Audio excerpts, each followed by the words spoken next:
This is a quick video for my 3.13 Ritual League Bleed Earthquake Gladiator. It's not the fastest build, but it is incredibly tanky, works well on a budget, and can be achieved very consistently no matter how much currency you have access to. This path of building will include leveling skill trees, a couple of different gear options, and an alternative Lacerate setup if you decide you don't like Earthquake.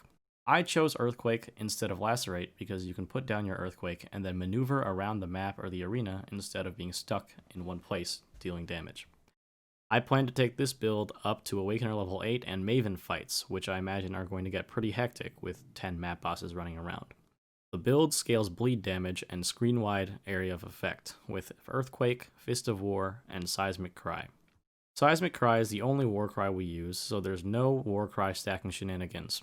Bleed explosions are built into the Ascendancy, so you save money on an explosion chest. I take a lot of resistances on my tree, so that balancing my gear becomes a lot easier. I only look for two main stats on my gear, life and chaos resistance. This way I max out my chaos resistance early, and bosses like Alhesman and Cyrus become a breeze. You don't get all the core gems that you need until Act 4. Earthquake is unlocked at level 28, and Fist of War and Brutality are unlocked at level 38. Until then, we have to use a combination of other gems. We'll start off with Frostblades and Double Strike from levels 1 to 16. Frostblades should be linked to Onslaught and Ancestral Call. Double Strike should be linked to Chance to Bleed.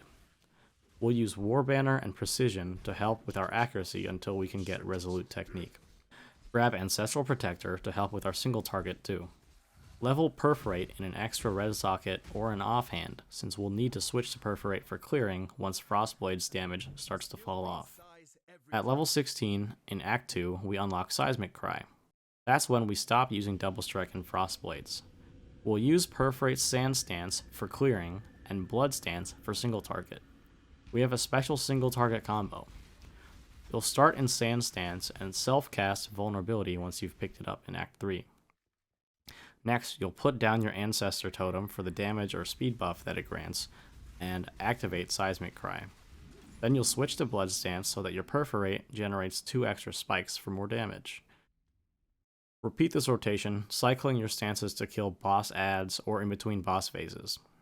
Easier bosses, like the bandits in Act 2, will die to 1 or 2 rotations of this combo.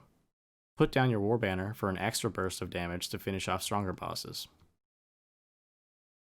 Keep using Perforate this way until you hit level 38, and you'll have access to Earthquake, Brutality, and Fist of War. At level 38, Earthquake's going to be your only damage skill for both single target and clear. You'll be ready to use Earthquake all the way until maps.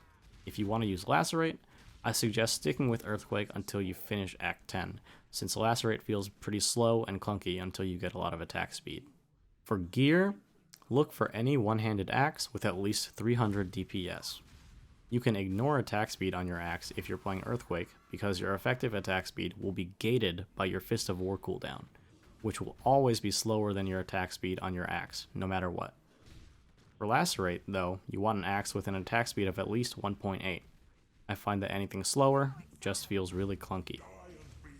When you're ready to upgrade to a big boy axe, look for an axe with similar DPS but with the Elder mod, 60% chance for bleeding to do up to 100% more damage. That mod alone is going to increase your damage by almost double, but axes like that do not come cheap. For a starting shield, you'll want to use any shield with life and resistances. Chance to block is a good bonus. Or you can use the unique shield Lionized Remorse if you want a big bump to your HP. For armor, use any 5 or 6 link armor that you can get your hands on. Your endgame armor will be a 6 link to Belly of the Beast for the insane percentage maximum life that it gives you. For boots, we go Calm's Roots so that we can't be stunned or slowed. That way we can dodge any telegraphed attack as long as we see it coming, and we already block most other attacks and spells with our maximum block chance. For the rest of your gear and jewelry, you're looking for life, chaos resistance, and any elemental resistances that you need to get you to the cap. Helmet enchants you should look for are any aura reservation cost reductions, earthquake damage, or reduction between earthquake and shockwave time. The Red Nightmare unique jewel will increase our block chance from mid-60s up to the cap of 75. We also want a corrupted rare jewel that gives us corrupted blood immunity.